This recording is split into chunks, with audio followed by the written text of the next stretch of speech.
And we're live, I'm pretty sure.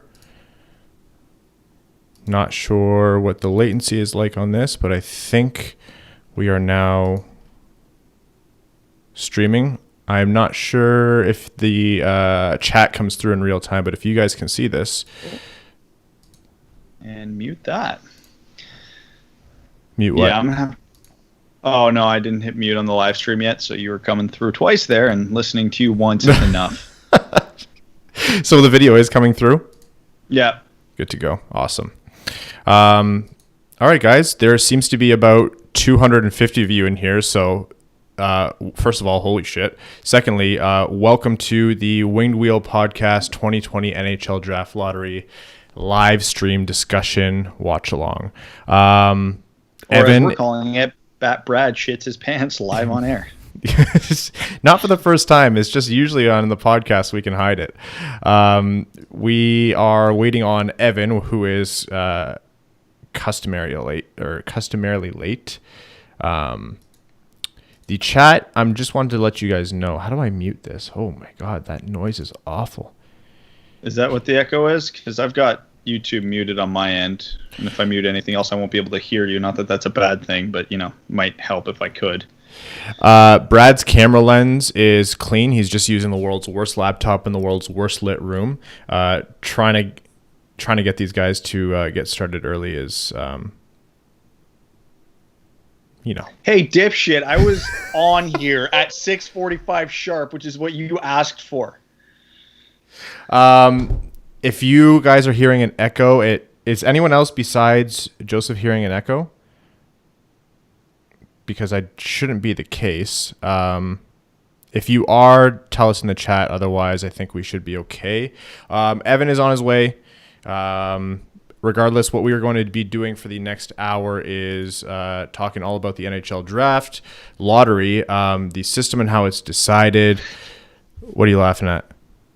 I just seen in all caps, yes, swearing. No, I think, Joseph, I think that's something on your end. Try refreshing the page and make sure you don't have two links open here. Okay, Brad. In general, how are you doing? I'm repressing a scream as we speak. Terribly. You saw my Twitter feed today, right? It was a dark place. I spoke mostly in GIFs today because that's all I could bring myself to do.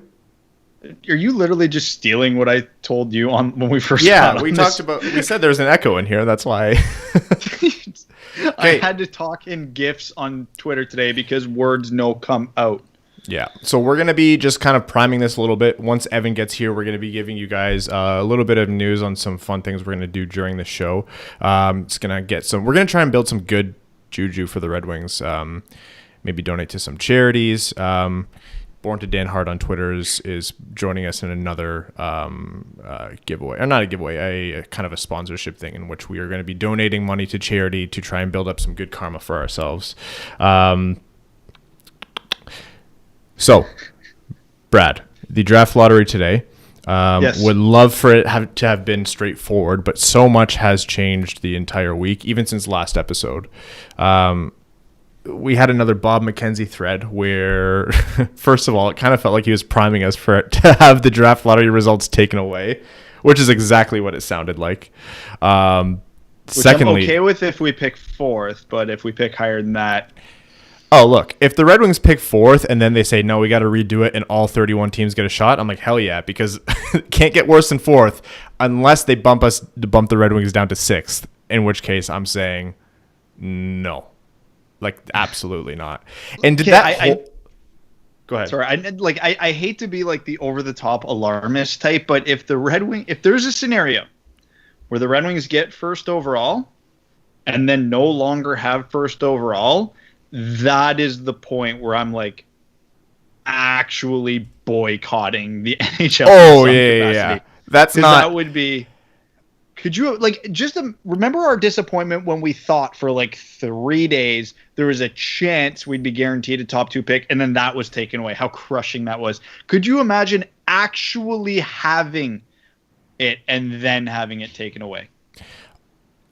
I'm usually like I shy away from saying, oh yeah, I'm going to not give them my money. I'm never going to give them another red cent because I know what I'm like. But the reality is if this is like some doomsday scenario where they get the first overall pick and then it's taken from them, I will be boycotting. I won't be watching. They won't get another penny. I'll just be screaming from the rooftops until it gets fixed.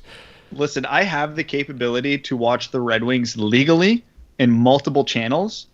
If it's taken away from us, I will purposely watch every Red Wings game on an illegal stream just to hurt the NHL that little bit because I am that level of petty. I will. I don't even know. Evan is currently in the same chat where I said, click this link to join the meeting. He said, send the meeting invite. So, we do our best. This is either going to go smoothly or all chaos for at least 10 minutes. Yeah, if there's a little tech hiccup here, it's trying to get Evan in the call, but we will get in regardless. It's Evan's fault. Brad, while I figure this out, can you talk the group through some of the rankings that have been happening, or the disparity in rankings that have been happening surrounding Lucas Raymond? Yes, the level of disrespect to Lucas Raymond, for anybody who's been listening to the podcast knows, but for those of you who don't, I have Lucas Raymond at either third or fourth on my list, depending on the day. Fourth at worst, and to me, there is I'm not going to say sizable gap, but between 4 and the rest of the group, there's a gap. So in my mind, this is actually the best draft I've seen in a long time to have a guaranteed top 4 pick, because to me, at least projecting, Lafreniere, Byfield, Stutzle, and Raymond are all going to be elite players in the league. I don't see anybody else behind that being elite. I see them a lot of very, very good players. Evan, buddy. Get your audio straightened. But I've seen Lucas Raymond as low as number 10 on some draft rankings, and I can't process it. He was a useful player on one of the best teams in one of the top men's leagues in the world. And when he played against his peers in international tournaments, I won't even say against his peers, even in years where he was an underager, he dominated. And he's only like 5'10", 5'11", but he dominated these tournaments. So when you put him up against all the other players in this year's draft and last year's draft, he put on a show. So to me, it's insane whenever I see Lucas Raymond lower than fourth. Like fifth, okay, if you really, really like one guy and you want to bump Raymond down one, sure. Like if you're all on the Rossi or Drysdale hype train, I won't think any less of you because of it. But yeah, when I start seeing 6, 7, 8, 9, 10, it's crazy to me. So knowing my luck, the Red Wings will pick fourth. The top 3 will go as expected, and then they'll pass on Lucas Raymond and give me my second aneurysm of the year. All right, as Evan joins us. Oh my God, are you actually wearing tanning oil as we speak? That is some kind of complexion there, dude. No, he can't figure out his mic. He has not figured out his mic yet. So just to give you all a little bit of a background, this has been planned. Can you hear me? Oh, yeah, I mean, you just punched everyone's ears in the face, but yeah. It's this Chromebook, I'm telling you. Garbage. You didn't think to bring your mic, you mook?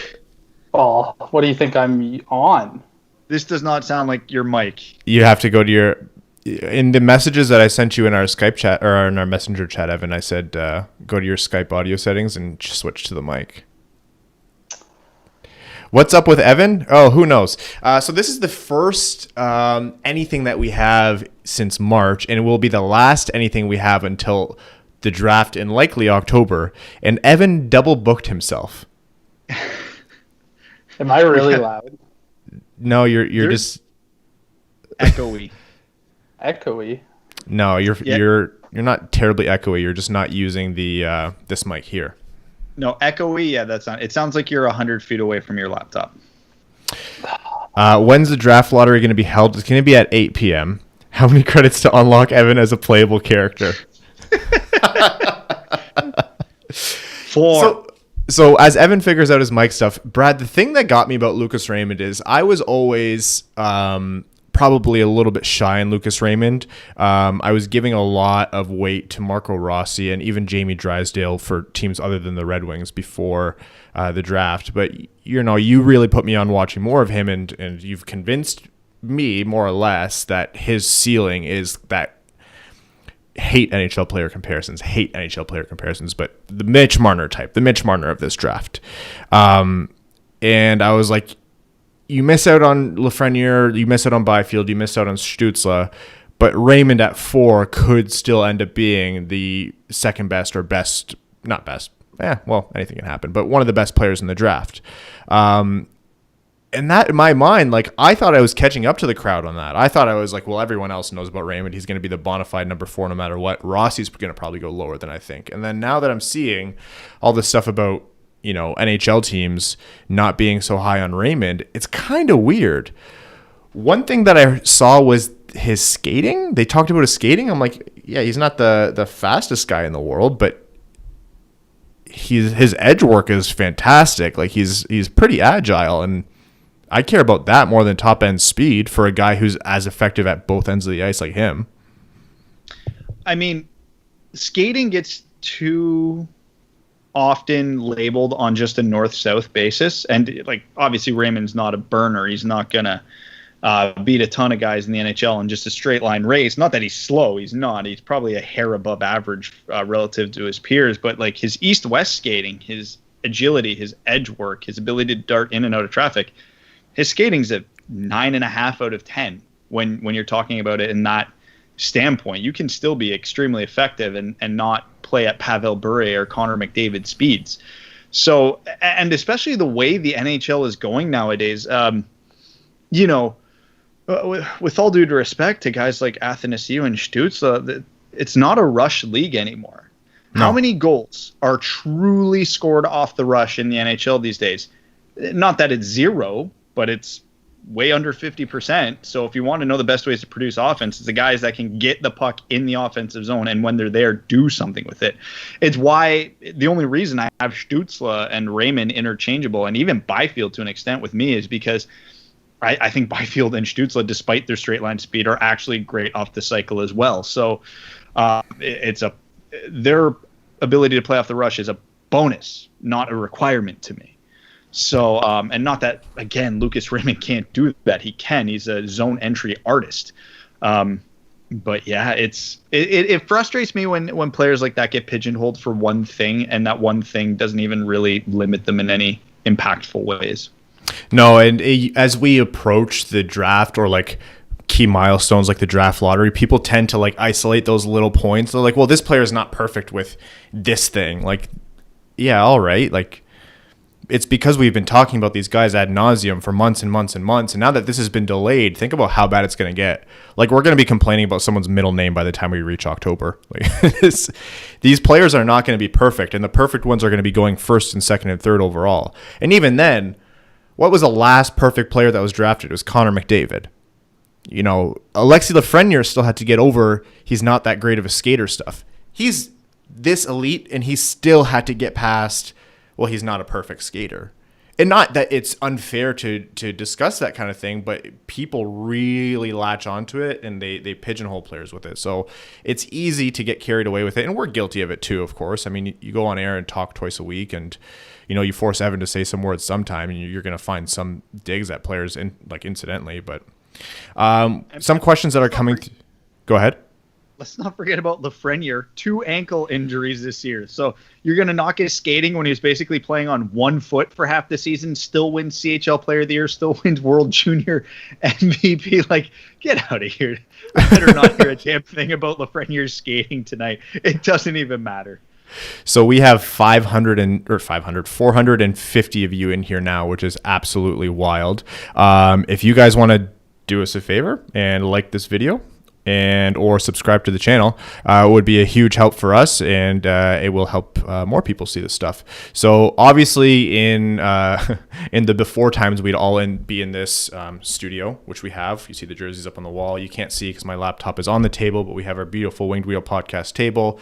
But right now, while the world is in quarantine and we are trying not to get each other sick, we are doing this remotely. So apologies for the not perfect video and audio setup. We just had to teach Evan how to use a spoon yesterday, so a computer today is actually a pretty big jump for him. And if you're wondering whether he's frozen or just staring at his laptop or phone intently, we're actually not entirely sure. It's a hell of a visual, though. And it's frozen. We win. I don't know what's going on. Yeah, you're okay, buddy. That was actually funny because I was like, is Evan frozen or just staring at his screen? And then the Skype logo popped up. Yeah, I had to restart the video. I don't know what's going on. So the draft lottery, a quick rundown for everyone today. The Red Wings overall odds are as follows, and correct me if I'm wrong here, guys. Their odds, their most likely pick here is at 4th overall. That's 50.4%. And if you are thinking that seems high, there's no way I heard him right, there's no way it's 5-0, it is 50.4% chance that the Red Wings are drafting 4th overall. For the best lottery position, the most likely outcome is that they're bumped down 3 picks. If you think that's stupid, we agree, and I'm sure we're going to be talking about it now, and I'm sure we've talked about it plenty before. But that is the most likely outcome. 14.4% chance at 3rd overall. That's their least likely pick. 2nd overall is 16.5% chance, and they have an 18.5% chance at 1st overall and the opportunity to select Alexis Lafreniere. That should be the best odds in the NHL. However, Ottawa did a smart thing, whether it was intentional or not, and they, in their letting go of one of the best defensemen of the generation in Erik Karlsson, they did secure an extra 1st-round pick from San Jose, which just happened to be this year's this was the worst San Jose team we've seen in a while. So Ottawa has a combined 13.5 plus 11.5% chance pick, or 11.5% chance for 25% chance of picking 1st overall. So they supersede the Red Wings in that sense. Does it make any effective difference for the Red Wings? No, of course not, because the odds existed outside of them regardless, but it's an Atlantic team, and one team is a little bit more likely now. The way this lottery is going to shake out is a little funny. Brad, do you want to explain to them the concept of placeholder teams? Not really. I will explain but to you. If I must. No, you go ahead. I just don't want to explain it because I hate it. It's the dumbest thing about a dumb draft lottery. But yeah, so obviously we don't know who all the teams that quote unquote missed the playoffs are yet, because we still have the playoff round. So all those teams are included in the draft lottery. But since we don't know who they are, there's Team A, Team B, Team C. And if any of those win a draft lottery spot, we get a second draft lottery in a month or so that those teams who lose out in the play-in round can also get in on the draft lottery, because God forbid the Edmonton Oilers or the Pittsburgh Penguins get another lottery pick if they lose. I can't even process it. So I think if 2 of the lottery teams win, or 2 of the play-in teams win the draft lottery tonight, Bill Daly starts his countdown from pick 9. Yep. If 1 does, he starts his countdown from pick 8.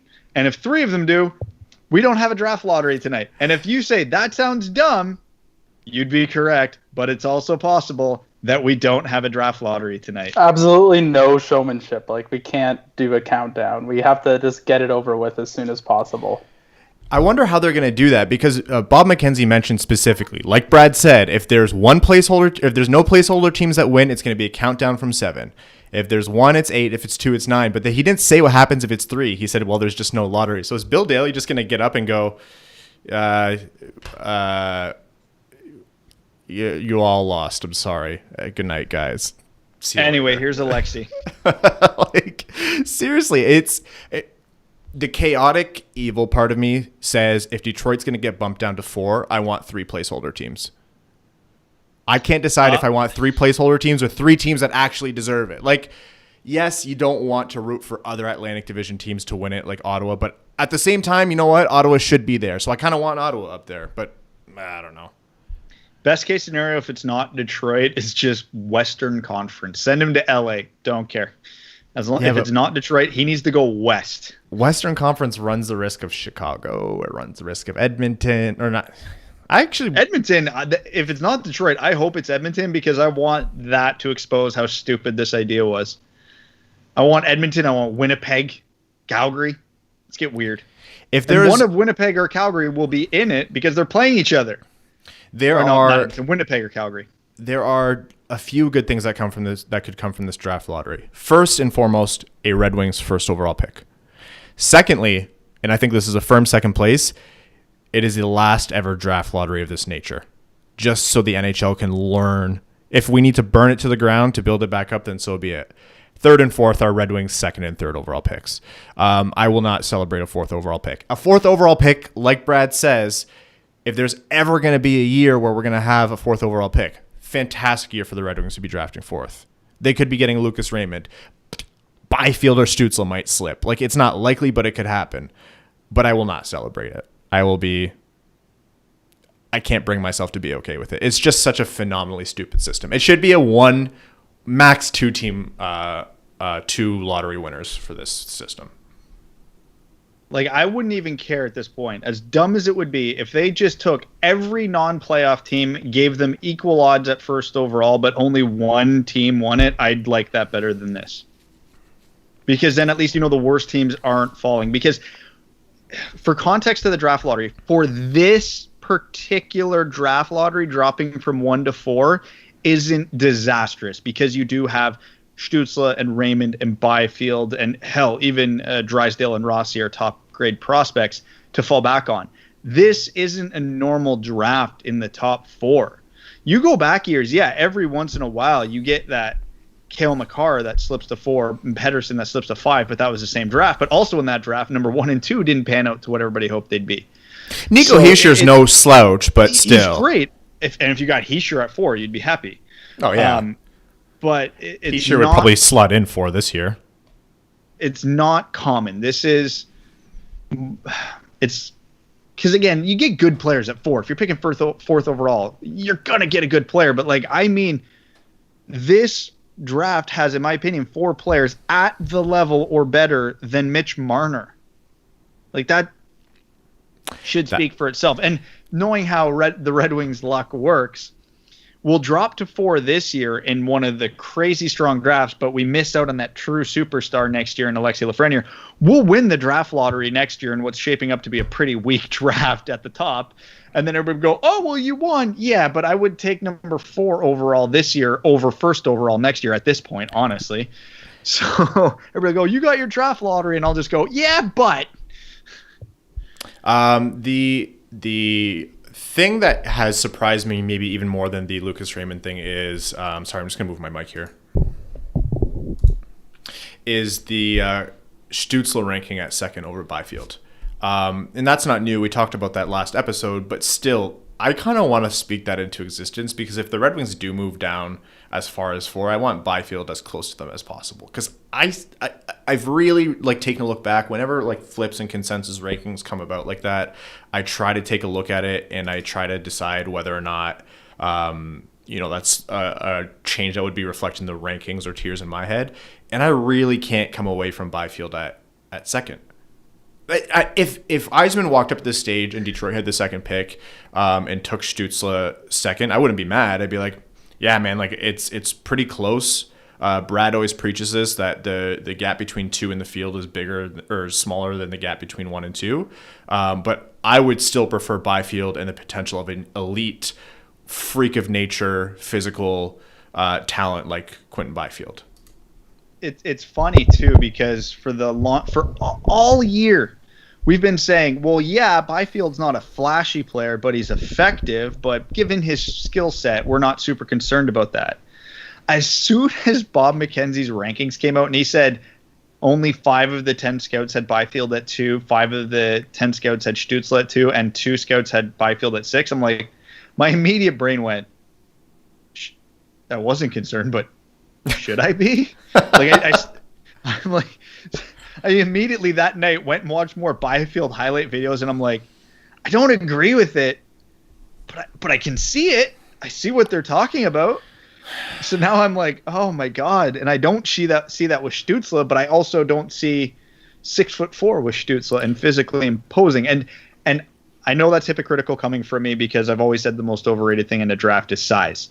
But man, when you're big and good, it's absolutely a factor. So it's not like when Lawson Crouse went 10th overall, where he was big and all right. No, Quentin Byfield's big and good. Who's a guy that's been over-scouted? If you mean over-scouted in the sense that they've been overrated, look no further than Jake Sanderson in my mind if he goes, top 5. Over-scouted as in we've looked too far into them and that's actually caused like an egregious highlight of small errors. I think Quentin Byfield is a great example of that, I would argue Lucas Raymond because he's been torching international tournaments for 2 years now. Yeah. And all of a sudden now he's dropping to 6, 7, 8, 9, 10 on people's list because of, honestly, I don't even know what flaws they reference, the perceived skating flaws or the fact that he's only 5'10" or 5'11". I mean, you're willing to put Jamie Drysdale 4th as a 5'11" defenseman, and you're for the same reason you're going to knock Lucas Raymond down to like 6 to 10. It's silly to me. Evan, Brad you don't kill to be that tall. Brad actually would sacrifice one of us to be that tall. Yes, absolutely. Evan doesn't know about this, but we're going to do something fun here. We are all going to be picking different spots based on where we think the Red Wings will land tonight, and only one of us can pick each spot. And at Born to Dan Hart on Twitter, so that's Everett, is going to take the last spot that we don't select, and we are all going to put $100 pledges in. So if our you think I got $100? Yeah, yes, well, we do. If our spot gets picked, we are going to be donating $100 to that charity. I can't remember. So we have Detroit Ice Dreams. We also have, I'm trying to find the charity. It was the one that Sam Gagne put out. Forgotten Harvest, which works, but Detroit Ice Dreams does minor hockey for underprivileged youth in the Detroit area. Forgotten Harvest does food security in the greater Detroit area. The Jamie Daniels Foundation, and then there was one more charity that I'm forgetting that Everett mentioned. So that is going to be... we're going to be donating to any one or multiple of those charities. And we encourage you guys to say, if you're going to be able to match or even donate a little bit to them, feel free to hedge your bets and see who you think is right, and then tack your money onto that charity. So fun way to do things, and it might be a good way to buy some good karma for the Red Wings. All right, Evan, because you're... I think you've actually been talking too much for this live stream. We'll have you go first and get you out of the way. What pick do you think the Red Wings are going to win or lose, I guess, in this NHL Draft Lottery? I'm taking first pick because if we get it, my reaction is going to be well worth $100. All right, and which charity are you going to select? Oh, I thought we were doing both, or was there an option there? Sorry, I was talking to people in chat. Evan is he's a streamer. It doesn't matter. Whatever. Either one sounded good. Evan will take the Jamie Daniels Foundation. Brad, I'll give you second pick here. Oh, yeah, that one's a good one. I like that one. Brad's going with the optimistic 4th overall. And Brad, which charity do you want?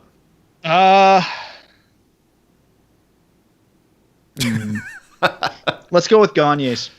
Forgotten Harvest. All right. I'll take second because I've preached this whole time that I would be almost as happy with the second overall pick because that means a guarantee of a possible franchise center. So I think the Red Wings are going to be picking second, and I'll go with the Detroit Ice Dreams. And then Everett, your pledge is on third with the charity of your choice. So let us know in the chat which one of us do you think is going to be right.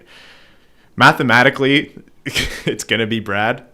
That's the thing. Everyone, like, the question is, what do you think is going to happen? I'm like, they're going to flip a coin. It's going to be 4th. But, I mean, there is almost an equal chance that it's going to be top 3. So you don't know. We had questions in the chat about what is going to happen if a placeholder team wins it. So for each placeholder pick that goes in, whether it's 1, 2, or all 3 slots, all of the 8 losers of the play-in series, if it happens, looking at you, Florida, if it actually happens and things don't shut down again, those teams are all going to get an equal shot in a second lottery. So it's not going to be a lottery like this one where it's all weighted. All of those play-in teams are going to have a shot at each of these picks. So that's 100 divided by 8, which is a 12.5% chance. And if you're thinking, well, if all 3 picks are on the board for those placeholder teams, won't there be incentive for them to lose? To which I say, that's a great point.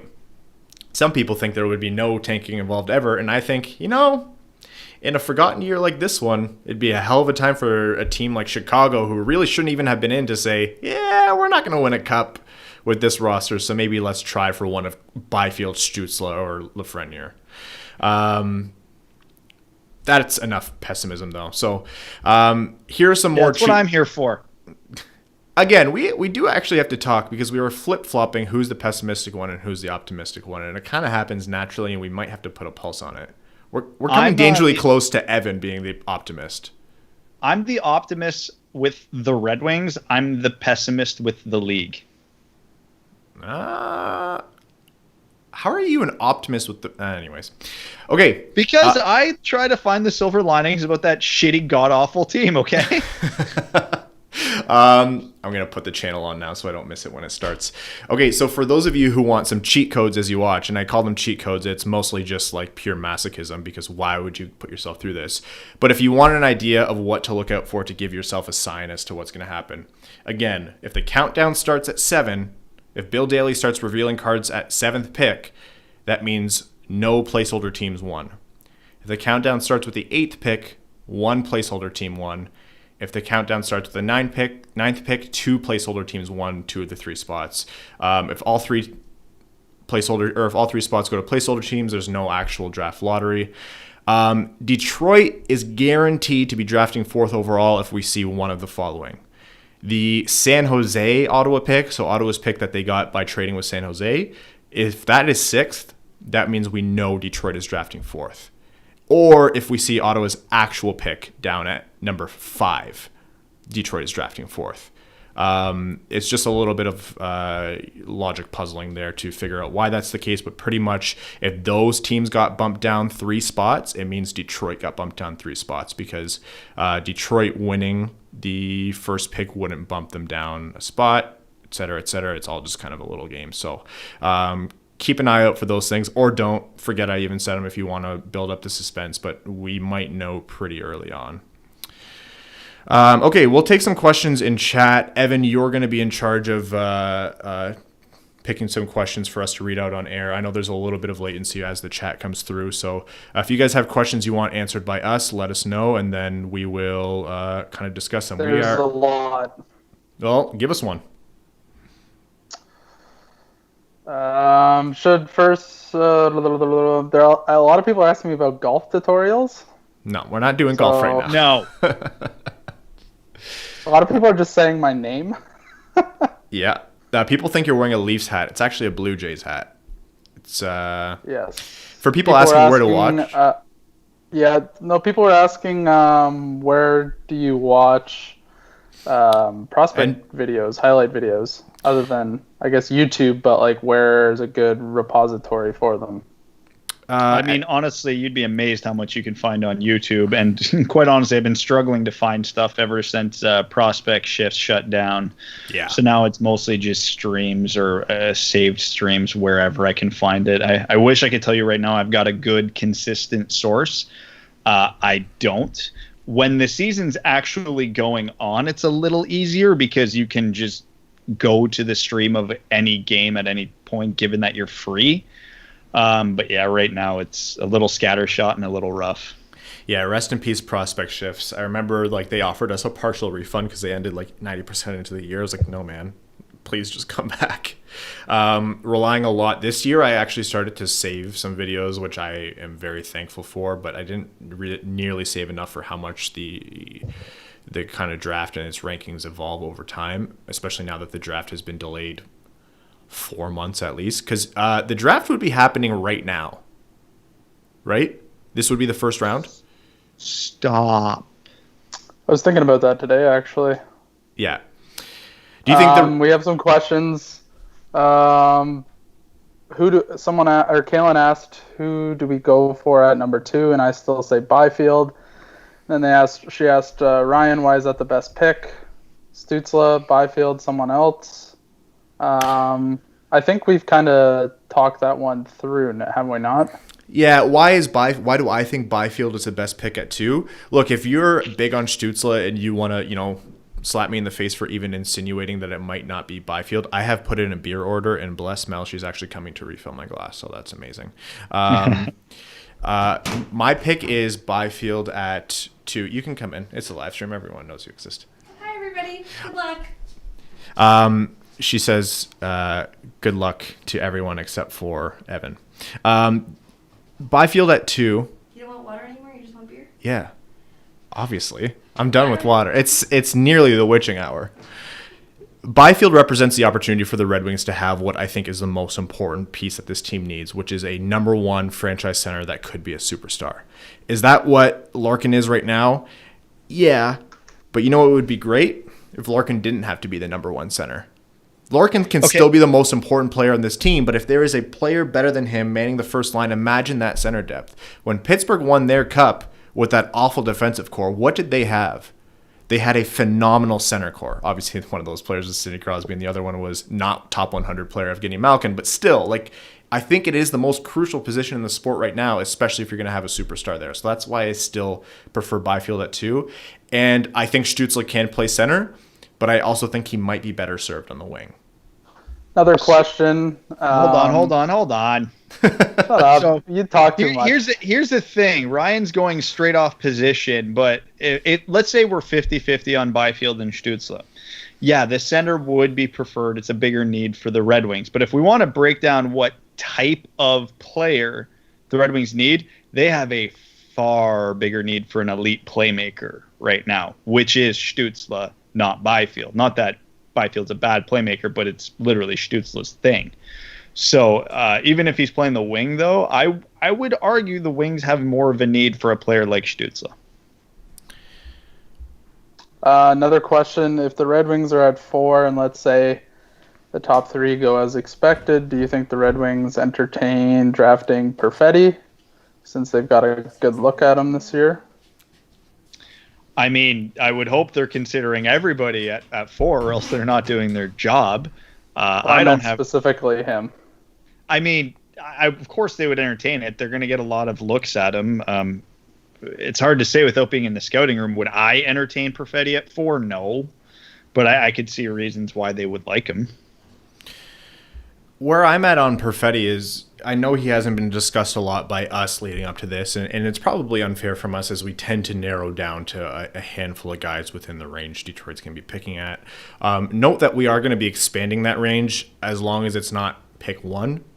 We're going to be dedicated some more concerted time to this player attached to this pick. We just don't know what that pick is yet. People fell off the train on Perfetti pretty early, but what did we learn last year? Does not matter what the consensus rankings are, in the Twitter sphere or the talking heads or this podcast or, this really reputable site.com. It does not matter. The way NHL teams and NHL scouts think is often so far removed from that reality. The NHL is still a very guarded, I don't want to say delayed, but they don't kind of adapt or change strategies or thinking the way that the media does. And that's neither a good or bad thing. That's not an indictment or an endorsement of anyone. But a lot of people think a lot more old school. And so that's why you see things like Moritz Seider going 6 overall, or, a team reaching by 15 spots to take the defenseman they want, or a goalie going super early, or, a super skilled player falling to the second round just because he's not a great skater or has had character concerns in the past. Are any of those things invalid? Absolutely not. There's a reason why they're the GMs and they're the scouts and they're the amateur, head of amateur scouting and everything like that. They're the pros. Do they get it right every time? No, of course not. But there's always going to be that kind of departure. So long story short, would I consider Perfetti? Wouldn't be my favorite pick. Could I honestly get on air and tell you guys that this is a certified god-awful pick and the Red Wings made the wrong choice and, for sure this was a mistake? No, I don't think I could. I could give you my opinion, but we learned last year and in previous years, a pretty hard lesson, which is that if you try to predict a draft, you're going to end up making yourself look like a bonehead. Saw another question that was, which team is most likely, if we had to pick a team that's most likely, to trade the first overall pick if they get it, even though I don't think anyone would, but is there anyone who's likely, who theoretically would potentially do it? I don't think there's a chance, but if we had to... My crappy answer to that is Detroit. No, I would think if a team's going to trade the first overall pick, it's because they think they're in contention now and they want to win now. So I don't think it's any of the 7 teams. It's a cop-out answer, but if one of the play-in teams gets it, I would say them. Like I could see a Edmonton or a Pittsburgh or a Toronto or et cetera, moving it for an established player who will help them win a cup this year. To me, which is a little insane anyway, because I would think Alexis Lafreniere will help you win this year on an entry-level contract. I put the odds of the first overall pick being traded at roughly 0.001%, no matter who gets it. Because for bad teams, the best thing is to get the best player in the draft. For good teams, the best thing is to get a good player on a cheap contract. And entry-level contract is very appealing to a team that's is up to the cap. Even more so next year where the cap might go down because of the Rona. So, yeah, I think this year, even more so than most, we're less likely to see the first overall pick traded. TJ Zorn asked if we would trade Mantha for both of Ottawa's picks. I would drive him to the airport. Anthony Mantha might be my favorite current Red Wing, and I would rent the limo for Ryan to drive him to the airport. Yeah, I love Mantha, and I would put the price on him insanely high if anyone wanted to trade for him. I'm so tired of those Montreal trade rumors because I just cannot fathom a trade that would be worth it for the Red Wings. Ottawa's 2 picks, even if they're 5th and 6th, I think I would still be in that limo driving him to the airport. Why do we hate Marco Rossi? Derek, I love Marco Rossi, and I would be thrilled with him at pick 4. Yeah, I like Marco Rossi. I mean, I have him at 5, so it's not like I have him that dramatically outside of Detroit's range. Yeah, you might even see Marco Rossi. A crazy thing is that you might see Marco Rossi in the top 3 because he's kind of like, for the same reason people or coaches or scouts might really love Jake Sanderson, he's kind of a coach's guy. Someone who can do everything well, but play really well defensively and responsibly. Coaches love that, and that is primed for an old school GM to reach on him. And it wouldn't even be a reach because Marco Rossi is not like an only defensive player. His offensive output has been absolutely wild, like nearly record-setting wild in the CHL this year. So, we've had Scott Wheeler on the show multiple times, and he's talked about he thinks Marco Rossi could be the second best player in this draft. He thought he was the best player in the OHL last year. So here's the thing that you have to put a little asterisk next to Marco Rossi when you're talking about his year and his comic book-like numbers in the OHL. He's a late birthday. He's an overager. So he's almost a full year older than Quinton Byfield.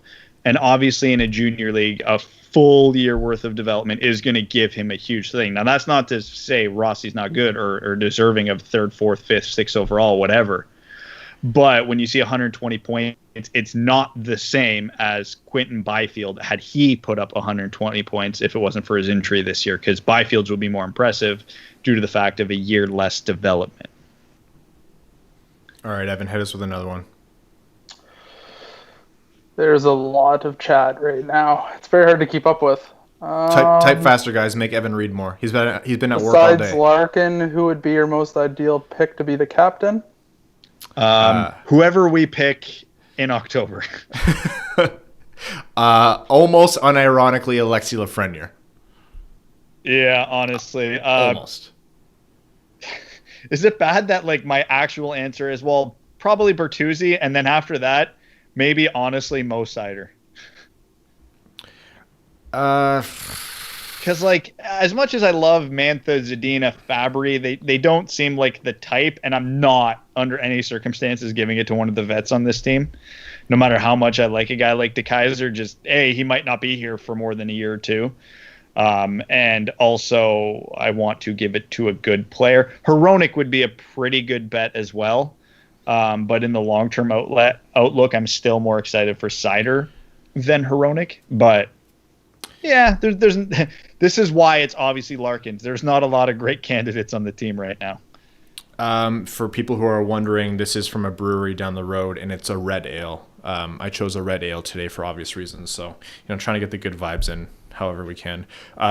It's funny because the past months we've been talking and telling people to accept 4th overall. It's coming. It's going to happen. Like, we just have to be okay with it.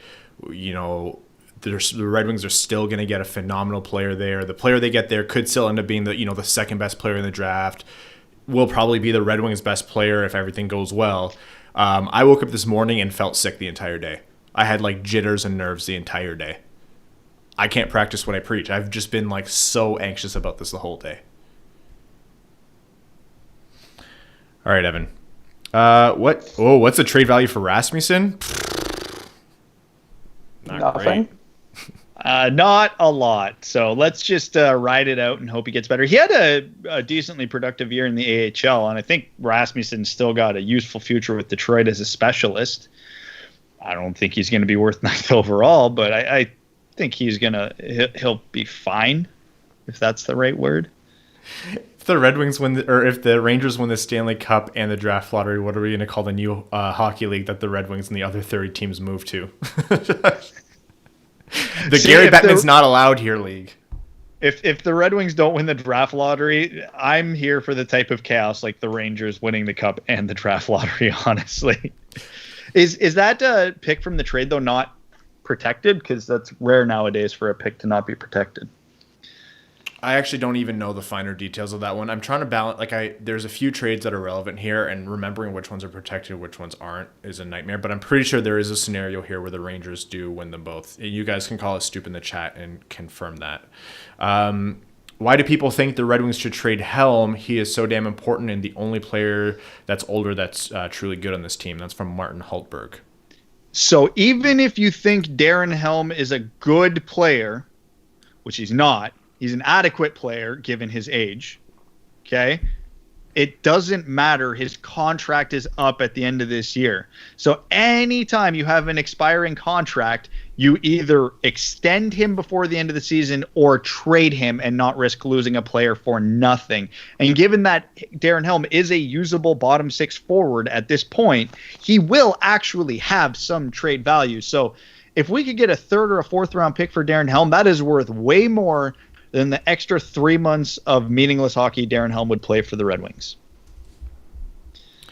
We are at the 7-minute mark until 8 p.m. We have, oh my God, 850 of you in here now. First of all, thank you for tuning in. Secondly, for anyone who hasn't yet already, if you want to do a little thing for us and just like the video, and if you're up for it, subscribe to the channel. We post all of our podcast episodes on here. We are going to start posting clips of the podcast and other videos on here as well, where we're working some people who are going to help us out with that. But at the very least, it supports the show. So if you guys are up for it, hit that like button, hit that subscribe button. I hate the fact that I had said that. I make fun of every YouTuber who says that. Smash that like button, hit the subscribe button. What's up, everybody? What's up, everybody? The Wing Wheel Podcast coming back at you with another top 5 videos on how to be a better podcast. Before we get to number 1, I'm just going to need you to like and subscribe to the video. It really helps us out. Someone tuned in right at that moment and went, nope, and closed the video right away. Oh my God, you guys just upped that to 250 likes. 206. Holy, I cannot believe this. We're not good at saying thank you, or we're good at saying thank you, but we're not good at accepting and being humble. So thank you, and holy shit, and thank you. And here's to hoping. Ryan's humble on the air, but this is all going straight to his head, so don't let him off the hook. Brad, something about the kettle and the pot here? Buddy, I've never denied it, though. I do think somehow you have the bigger skull than me, which is an amazing feat because I got bullied a lot for that as a kid. Despite being only 5'9", I have a head the size of an Easter Island statue. So yeah, that's factual. And for people wondering, no, we're not streaming the actual draft lottery. That would be extremely illegal and a great way for your favorite Red Wings podcast to get taken down promptly. So, oh man, are we going to hit 1,000 people watching the stream? I should call home. Yeah, Ellis, you're not wrong. If you guys have more questions, we talked about Perfetti a little bit. People want us to do one last tankathon. Oh, are we going to do a tankathon? All right, guys. This is it. The last tankathon before the draft lottery. We're doing it once, like legitimately just once. Should I just do it on my phone? And then I'll just hold it up to the camera so people can see. Yeah. Yeah, all right, I'll do that. It's going to be terrible TV, but instead of trying to figure out sharing my screen and everything, I'm going to do one last tankathon, and this will be the last time we do this before the actual draft lottery. So what happens here... Okay, and we said Everett was assigned to 3rd overall, so we had another agreement. Everett's going to tack another $50 onto his donation if the Red Wings end up at 3rd overall here. People are saying yes, no, do it. Don't jinx it. Do we not want to do it? Oh, no. Oh, no. I'm like very anti-superstitions. So like, I don't care, but I get it. I'm a little stitious. A little stitious. I can't. I don't know if I can. I don't want to jinx it. Because now if the Red Wings lose, which is likely, people are going to say we jinxed it. So maybe I won't do it. Yeah, okay, so here's the logic, Ryan, and it's going to go against you either way. Either we lose the draft lottery on your tankathon, and then we lose it again, and it's your fault, or we win the draft lottery on your tankathon, and then we lose the actual draft lottery, and you wasted it. Can you put a poll in the chat? I don't know if YouTube has that functionality. Yeah, they have it, but you know what? I'm not going to be doing all that. I don't think there's too many people saying don't do it, and I can't. I won't but now do it. if we don't do No, there's no way not doing it. And now we're going to lose the draft lottery because you're a coward, Ryan. No. Exactly. Only cowards wouldn't do it. Have you met me? Have you guys met? Did you see how I reacted when the spider came about in Brad's basement? You were both there. Actually, Evan was the same way. I hate spiders, though. It's not the same. No. 3 minutes, 2.5 minutes. Oh, jeez. Okay, again, quick little rundown here. Red Wings percentages, most likely pick 4th overall, least likely pick 3rd overall. 1st overall is 18.5%, 2nd overall is 16.5%. What's 3rd? 14.6? Is that it? Oh, who cares? And then 4th is 50 points. Numbers don't matter anymore. It's in the hands of the gods now. This show is supposed to take about a half hour, they said. They're going to start at 8 p.m. and then for about a half hour they're going to do the presentation. And I really don't know how they're going to squeeze a half hour into this. So yeah, it's going to be Gary Bettman talking for 25 minutes about gibberish and garbage and a whole bunch of talking heads talking about what a great 200-foot player X is.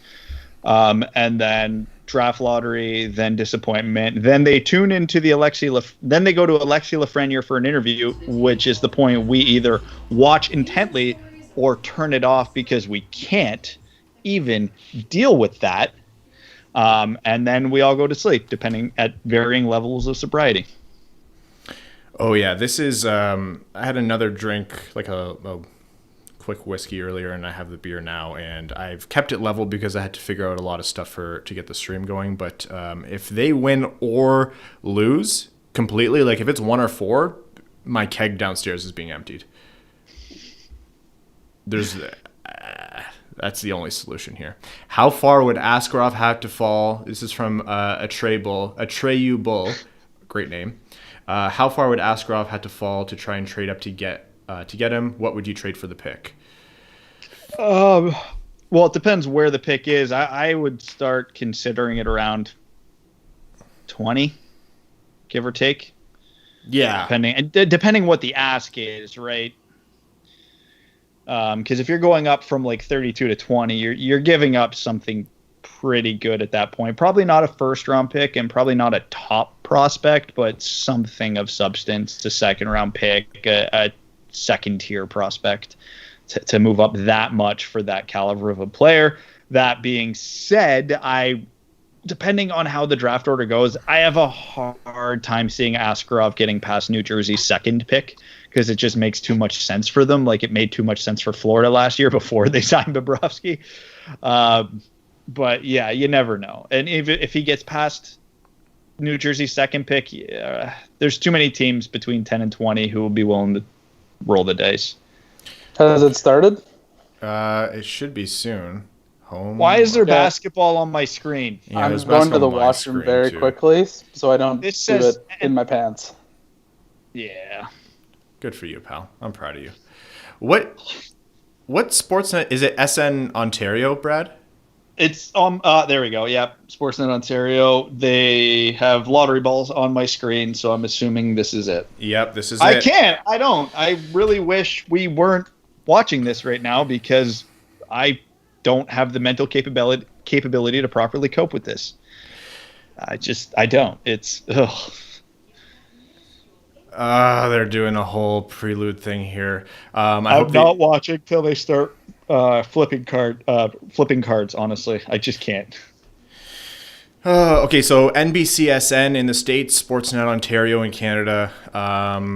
If you guys can find it online, I'm not sure. I haven't checked to see if there's streams or anything. Wouldn't be surprised if someone's posted it somewhere, so just take a look. Yeah, so Jared Brown's posted it a few places in the chat. I am so anxious. Again, the first thing we don't want to see is Ottawa's pick through San Jose at 6th. If we see Ottawa's pick through San Jose at 6th, we know for sure it's Red Wings 4th. They better get this started right away. That Lafreniere, I can't even watch Lafreniere highlights because I'm not ready to hate him. Because if he goes to Ottawa, he's the enemy. If he goes to Detroit, he's the savior. Our opinion on this guy, not opinion, but how we feel about this guy is going to shift dramatically in the next 30 minutes. Hold on. Just in time for the lottery. 1,000 live viewers on this right now, guys. Everyone, welcome. If you've never listened to the show before, we are the Winged Wheel podcast. We've been doing this show for more than 5 years now, almost 6. Over 1 million downloads lifetime, and just 3 meatheads talking about the Red Wings and hockey, and just joining in with you. So never thought we'd be at 1,000 people watching us at once. So thank you. As you can tell, this isn't something that we'd want to be doing remotely. We'd usually be in person in the studio, which I am sitting in right now, which happens to be in my house and is doubling as my work from home office. But for now, this is what we're doing. The draft lottery coverage has started. I have it up on the screen here.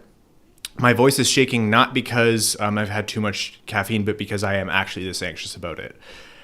You would think after this many years of doing it, I think you're muted and trying to talk to us, Brad.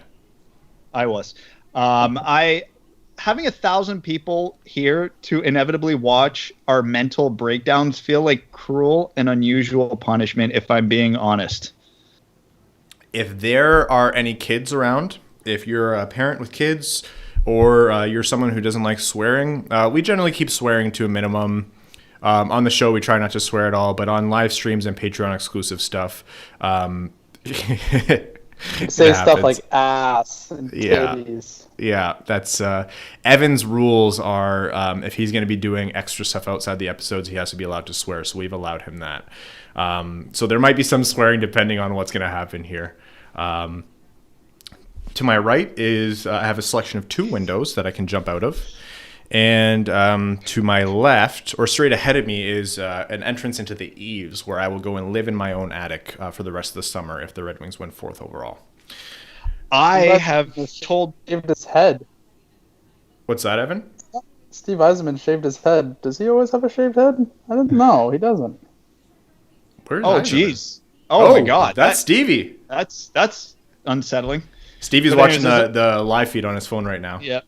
As I was saying, I told Crystal by all means necessary to keep Mika out of the room while I'm watching the draft lottery, especially during the reaction, because if we're picking 4th, I'm throwing whatever is closest to me out that window, and I really hope it's not one of my children. Yeah, I'm going to be jumping around probably one way or the other, and I have cables all over me. I have my Ethernet cable running around to the left, so if you guys want to see that, I need to be able to kind of do that in an agile way. The Devils can't win it again. I'm sorry. The Devils cannot win it again. The Devils, at least the Oilers are doing something with it, which is easy to say because they got McDavid, but the Devils cannot win this again. I cannot cope with that. I'm still a fan of limiting how many draft lotteries you can win in a span of time. I don't know what that span would be, but yeah, you can't, because if New Jersey wins it, that's what, 3 of the last 4 years, and they made the playoffs in one of those years. Like, come on. And it would work out so perfectly for them. Like, that first line would actually have 1 center and 2 elite wingers. It would be Hughes, Heischer, Lafreniere.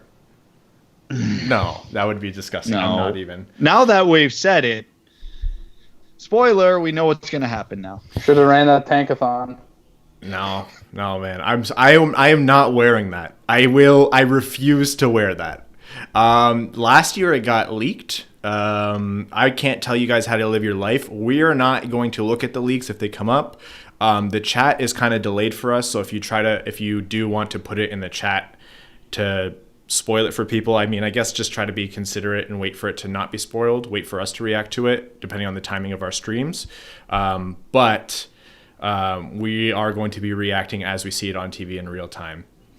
Evan, Hold on. Why is Martin Brodeur wearing a disturbingly tight cycling shirt? Here's Martin Brodeur. Have you seen the way Marc Bergevin dresses? That is, yeah, but Marc Bergevin's the size of a T-54 tank.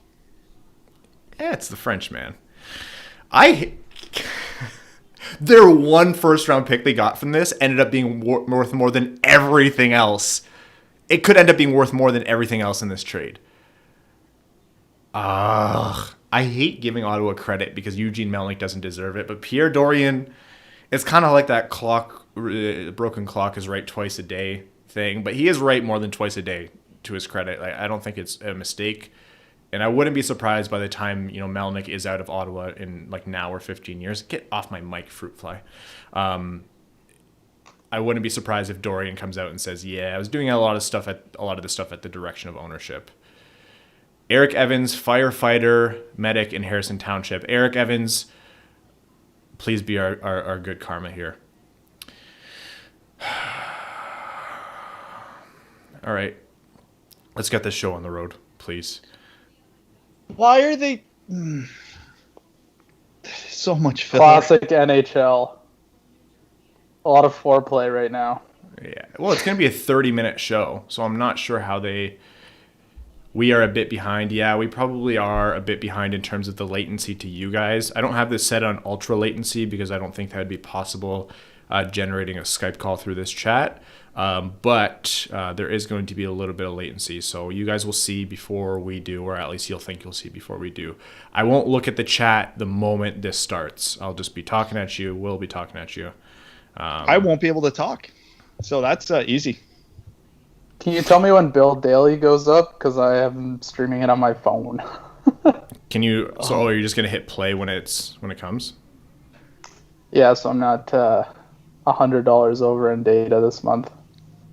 Where are you that you don't have Wi-Fi? Their Wi-Fi is really bad.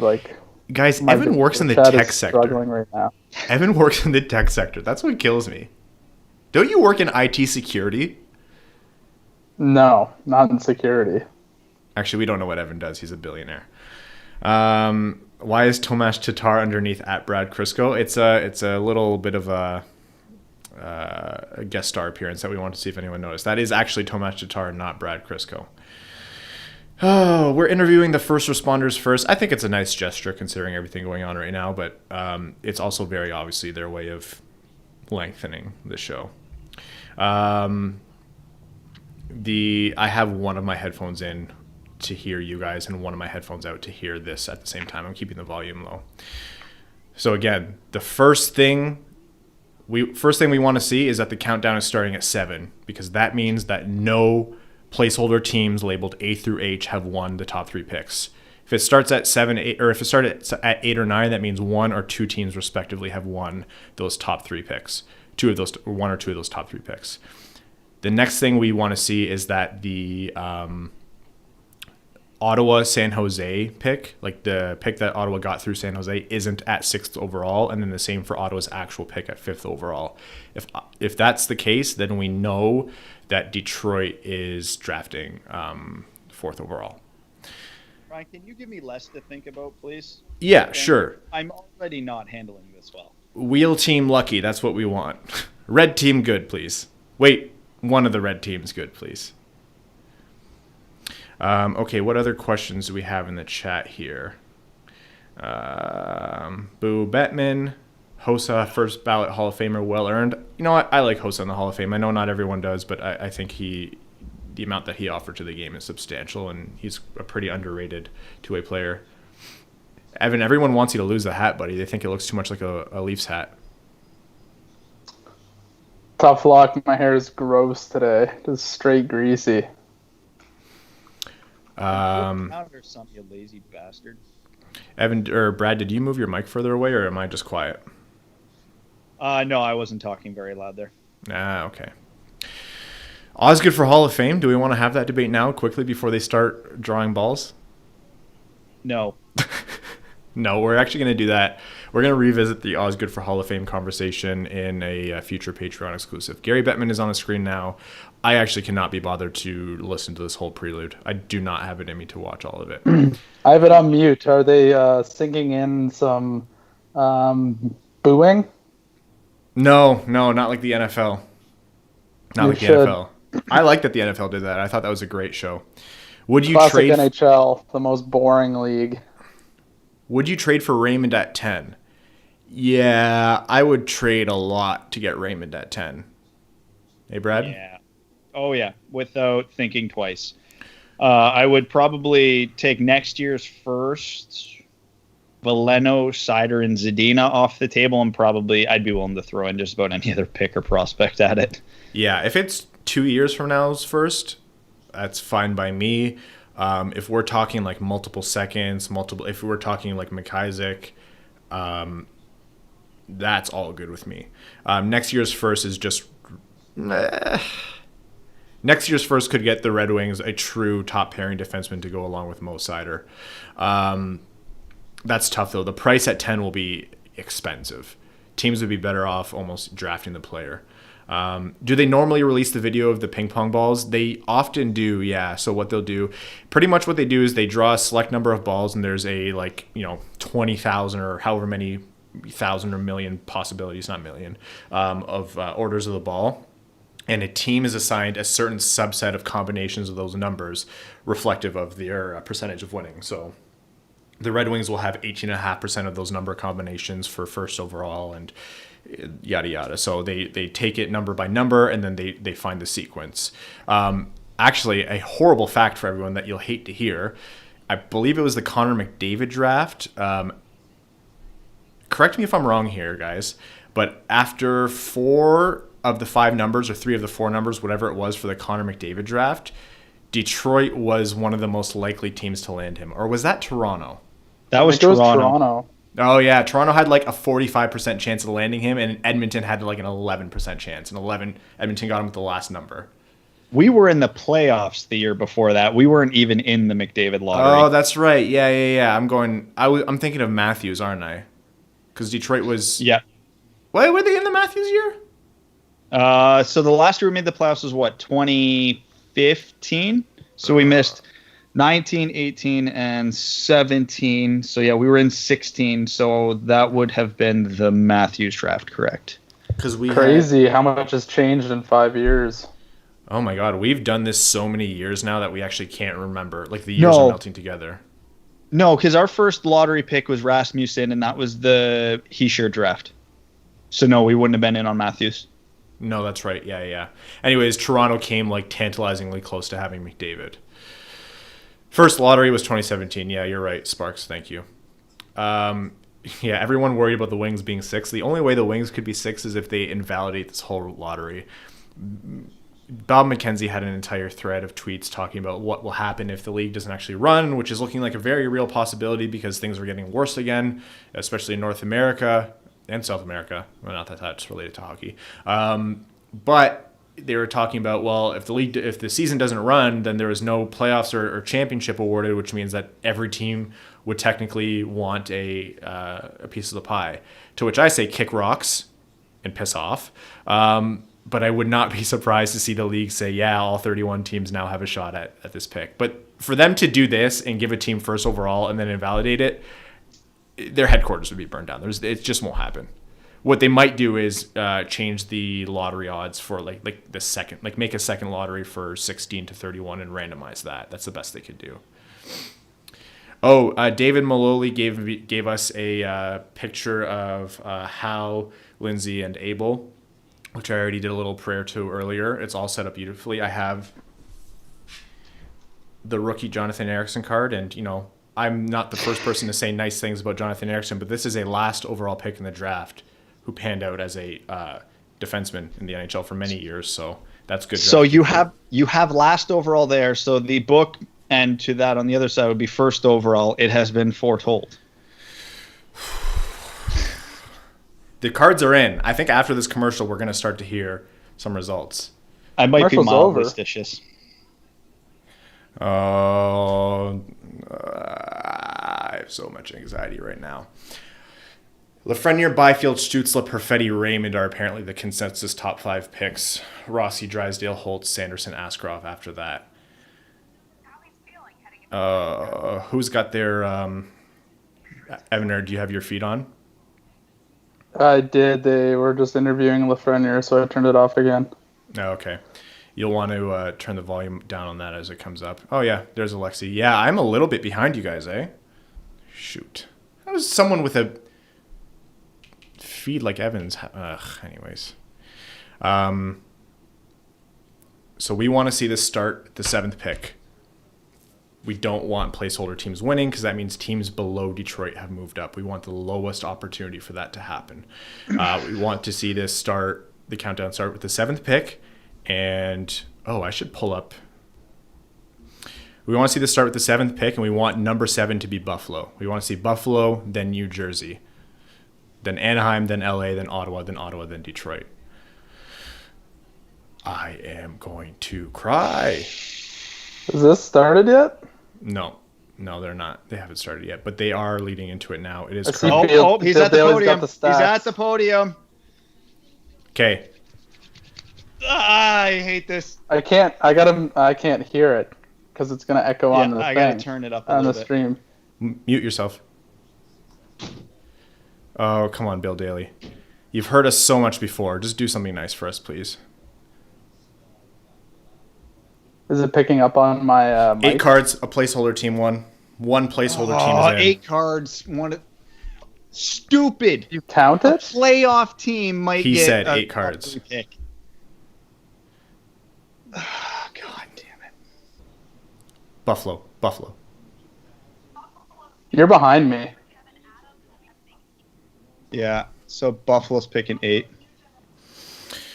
Okay, so the pain for us won't start until 6, because then is when we'll know. So Buffalo is picking 8th. They got jumped by a placeholder team because this system is stupid. Come on. New Jersey didn't get it. Brian, you're behind me. You guys are behind me. Don't spoil it, Evan. Don't spoil it. Oh my God, Screw you. Detroit's drafting 6th. Stop, Evan. I'm gonna kill it. I'm gonna murder you. This is not a good day to be Evan. Oh my God, it was Detroit. Stop. Not Ottawa, San Jose, not Ottawa, San Jose. Ducks. Okay. Good. Ducks. Good. We want to see the Kings here now. Let's go. Please, man. Please just do God, this. I can't do this. LA. Damn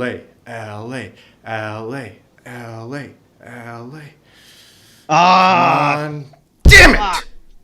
What does that mean?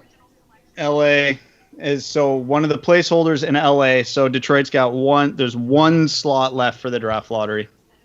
2 of the top 3 have been claimed.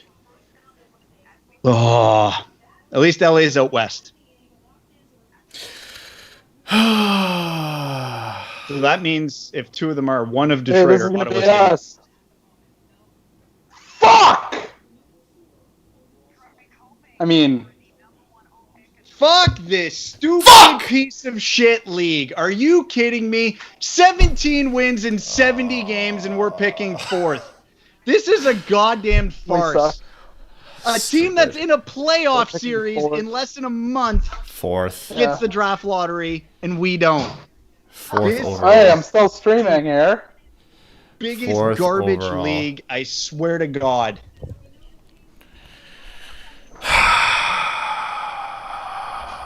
I'm so tired. I'm so tired. This league is a goddamn farce and a Got joke. nothing to look forward to until October, November this year.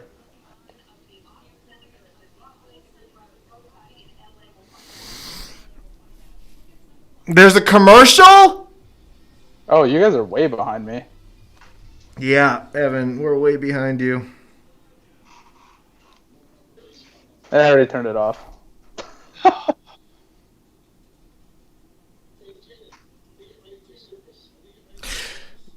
right, look, I know what we preached, and we're going to be now for the next little bit talking about possible picks at 4th overall. That's what we'll be talking about for the next long while. The reality is the Red Wings have a chance to get a really, really great player at 4th overall, and that's not going to go away based on what I'm saying next. This lottery system is bullshit. The Red Wings had a .275 win percentage this year. The next worst team had like a .450 something. It was Ottawa. The worst team that's happened to the NHL in a long time. And they get jumped by a team who currently has a shot to win the Stanley Cup. And the Kings, who are bad, then that's fine, whatever. Even, like, remove all this placeholder garbage from this. It's just a terrible lottery system. There is no reason for the worst team in the league to have an 18.5% chance of winning 1st overall. It's just so astronomically low and stupid, and it just keeps people in the pit for so long, and it does not discourage the system. The Red Wings have cumulatively fallen 9 spots in the draft lottery in 4 years. 9 spots. They've dropped 9 spots in 4 years. I am so exhausted with this stupid system, and this better be the last time this happens. It honestly better be the last time it happens. I'm curious to see who wins this last pick here. Who's still up for it? Ottawa's other pick. Placeholder, Ottawa, and LA. So best case scenario for Detroit now, LA number 1, placeholder number 2, and roll the dice in Ottawa number 3.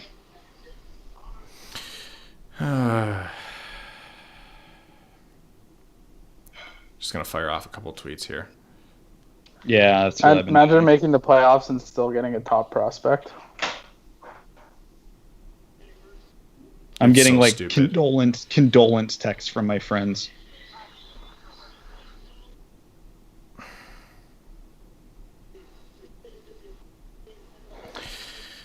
So what's the point in watching hockey for the next foreseeable future? There isn't. There is. It's sports, and we all want to see sports, but there also isn't. It was a coin flip. It was 50-50 for this to happen. You knew that it was going to happen. That's what we came into the day expecting. Third pick's coming. You can spoil it for me, Evan. I don't care. Yeah, no, I my level of give a shit is gone. Oh my god. What? Ottawa, 3rd. And it's the San Jose pick for whatever it's worth. They had even via San Jose on the card, which is just cruel. God, if a placeholder team gets number 1 overall, I'm boycotting the goddamn playoffs. I'm not actually. I need hockey in my life too much, but... Here we go, number 1. Okay, LA, please. Just give it to LA. They Give it to tanked LA. the right way. I actually... No. Placeholder team? Are you kidding me? Are you kidding me? Stupid system. This is the dumbest. 1 sec. I need to mute myself. Fuck! God damn it! Fuck! Stupid! Anyways, I was just away for a second there, guys. Sorry about that.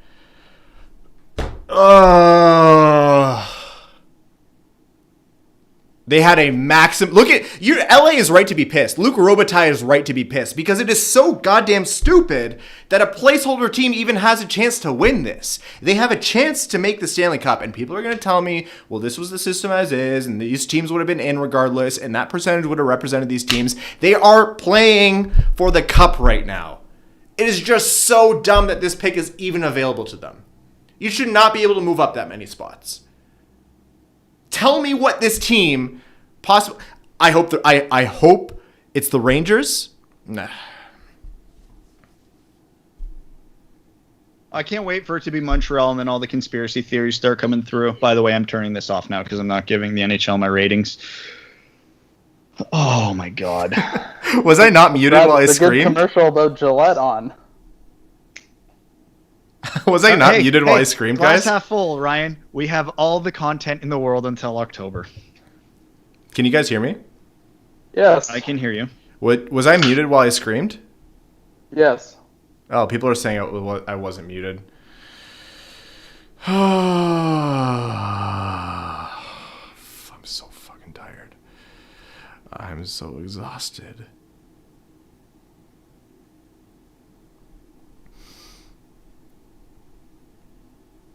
This league just shits on itself every chance it gets. Oh my god, I can't actually fucking believe how stupid this league is. So how do we know what play-in team it is? There's going to be a second draft lottery, which I will not be watching. Oh my god. Oh, crazy coincidence that happens and the NHL gets ratings for a second event. Oh, yeah, weird, right? Oh, Montreal and Chicago are part of those teams. Oh, what if Toronto gets up? The fucking Leafs could get Lafreniere. Holy shit, this is stupid. You're telling me a fringe play-in team is not going to walk away from their series if they lose the first game like badly? Like they're not just going to, rest everyone and give up for a 1-8 shot at Alexis Lafreniere? So how do they know how did the odds get calculated? So do we know which play-in series have which odds? No. Every play-in loser gets a 12.5% chance. It is now an even system. Are you serious? So Montreal and Pittsburgh have the same, and Ottawa or Edmonton have the same percentage. Yep. So all those teams have a 12% chance of getting the pick. Yep. Oh my god.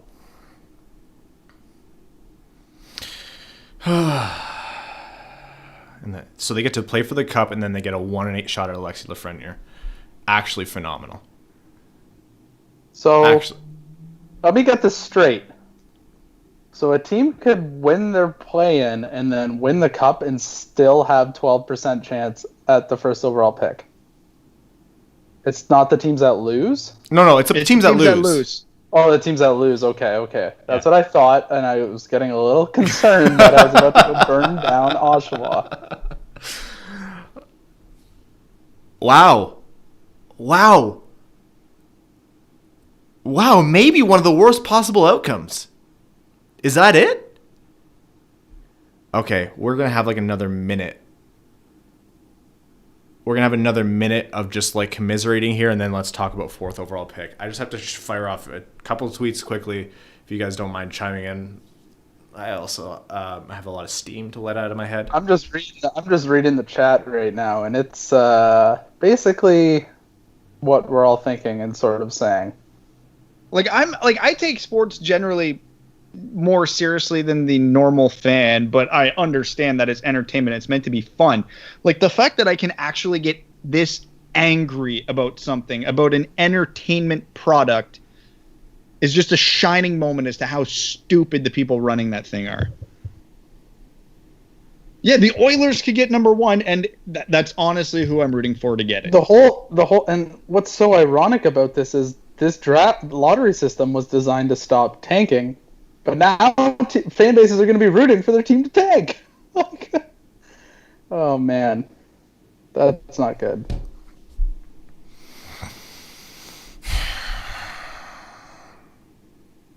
Great for NHL ratings. They get their second lottery. They get every play-in series now has it's double the implications. If a team is down 2-0, they're no longer only talking about the team that's up 2-0 in the best of 5 series. They're talking about the team that's losing and probably going to get bounced because they're like, well, this team must be excited because they're now in play for Alexis Lafreniere. And obviously teams or players don't tank. Of course not. If I'm a GM and I'm a GM of a team that's on the fringe and already battered by injury or possibly illness, and this team is not this team's not going to win this series, or if they win this series by a hair and they're not going to win 16 more games after that, I'm not angry at a 1-8 shot at Alexis Lafreniere. I don't. What if you're a superstar, who's going to be with your franchise for 10 plus years? And your team this year is not the team that's going to win the cup? Do you seriously consider saying, oh, this whole COVID stuff, I'm not comfortable playing, to help your team be more successful in the future, which would make your life better and possibly a bigger financial gain? People will not want to admit that that's a consideration, but that will be going through teams' minds. Think about it like this. If Buffalo was one of those teams, do you think Jack Eichel would seriously consider it? I know he wants to win, but he's the first person to call out his team and be like, we suck and something has to change. And if executives came by and said, well, here's an opportunity, even though Buffalo would probably still lose anyway, that's like one of those conspiracy type conversations, but that might be like, not everyone's all about, winning this year. Like, would you rather have Lafreniere and win more times in the future than try right now? I mean, if I was a Montreal Canadiens fan and I knew I had a 12% chance at getting a French Canadian superstar, the sick and demented part of my brain would want to pull a Tanya Harding on Carey Price in the parking lot before the playoffs start. Just every chance to get him. Oh my God. Mind you, Pittsburgh's probably going to blow Montreal out of the water anyway. But God damn.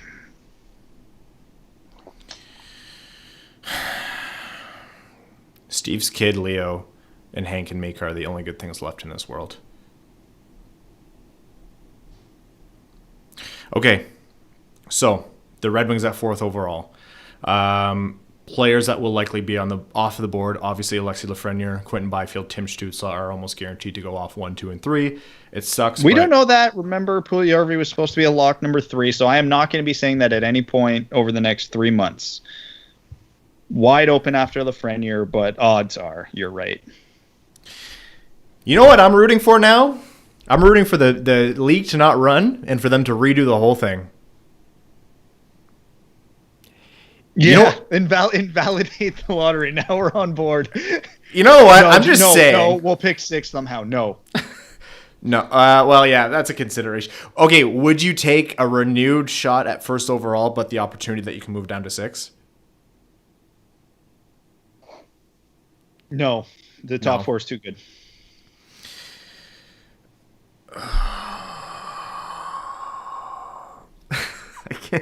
I can't. This is the same every year. It's the same every year. It happens. We feel a wave of emotions I can't process in time, and then it's just like overwhelmed with everything. Drysdale is going to be a consideration for the Red Wings. Perfetti is going to be a consideration for the Red Wings. Holtz is going to be a consideration for the Red Wings. These aren't the traditional picks, but the leaders probably for 4th overall at this point, at least in our minds, or the consensus rankings, are going to be Lucas Raymond, Marco Rossi, and depending on whether or not Yzerman cares about positional need, Jamie Drysdale. About $100 fucking dollars. I just remembered that. Go fun. I think there's I get to people keep the- chip in. I get to keep the beard though, so worth the $100, honestly. Anyways, bring. Just give me Lucas fucking Raymond. That's all I ask. I mean, I don't see I can see my opinion changing on picks 2 and 3 over the next few months, but I don't see my top 4 changing. So just give me Lucas Raymond. Call it a day. Can we have the draft in like July? That stupid idea Ryan had. Let's do it, please. Which one of my stupid ideas? Just have the actual draft in the middle of the playoffs. Fuck it. Let's do it. Let's get it over with. Yeah, why not? No, let's do it. This works out so well for the league's ratings, though. Like, I'm not saying they rigged it. I don't believe in that. But like, think about how phenomenal this is for the NHL. An unknown team wins it. They get to have another lottery. The whole play-in series now has way more incentive to be watched, even if you're the losing team. George R. Bettman strikes again. All right, guys. Anyways, is it too late to start the tanking for whatever the hashtag for tanking for Shane Wright will be? Well, that's the thing. Like, realistically now, this puts the Red Wings in play. And this was a likely scenario, but the Red Wings are going to be in play lottery-wise for probably the next 2 years, right? Next year doesn't have an Alexis Lafreniere type. But Shane Wright the year after could be the closest thing we have to Connor McDavid. I won't say he's Connor McDavid, but you're talking like Austin Matthews level impact to a team here if he continues to progress. He's still a kid. He's like 15 or 16 years old, but now we have 2 more years probably of worrying about this kind of thing. Yeah, Connor says get to the keg. This keg is being drained tonight. I'm sorry, guys. You know what's funny? The moment they pulled Detroit at number 4, I instantly saw our dislikes on the video go up. I was like, guys, we didn't do it. They were outletting their rage any way they could, and I don't blame them, honestly. Yeah. I think I disliked it, truth be told. All right, guys. Well, what we're going to be doing is on Sunday, we're going to be having a full review of the draft lottery, and we're going to be doing our first mock draft, knowing our position. With us in the future, we're going to be doing our part 2 of our home mock draft with Wings for Breakfast, which with Max Bultman and Prashant Iyer of the Athletic Detroit. Lots of good content to come. You know, silver lining here, Detroit's going to get a fantastic player, and we have a lot of great discussion, and it's going to be a big unknown going into this draft. I would say just as wide open as it was for Detroit picking 6th last year. I don't know. I think that's a pretty fair assessment. All right, yes or no, guys? The player that the Red Wings have a chance to select will be the best prospect in the system. Obviously, unless they do something stupid like go off the board for Jake Sanderson. Yeah. If they take Jake Sanderson, I will have to clamp my tongue shut. I'll see you guys in June 2021. Yeah, let's be very clear. If they take Jake Sanderson, this is now a Detroit Tigers podcast. Hey, man. Are they what's the guy's name they just drafted? No idea. Torkelson. Yes. Actually, who was it? Yeah, so the Red Wings just had, from a winning percentage standpoint, the worst season between them, the Lions, and the Tigers, and they will be picking the lowest of those 3 teams. The NHL is a joke. What are you guys saying? What's everyone saying no stop for? Don't give them bad ideas. June 2022. I hope it's... Okay, let's look at the play-in teams right now, though. Calgary, Vancouver, Nashville, Toronto, Edmonton, Islanders, Dallas, Carolina, Pittsburgh. No, that's not right. Oh, I was reading the wrong thing here. Montreal, Chicago, Arizona, Minnesota, Winnipeg, New York, Florida, Columbus, Calgary, Vancouver, Nashville, Toronto, but Carolina, Edmonton, Islanders, which is Ottawa again.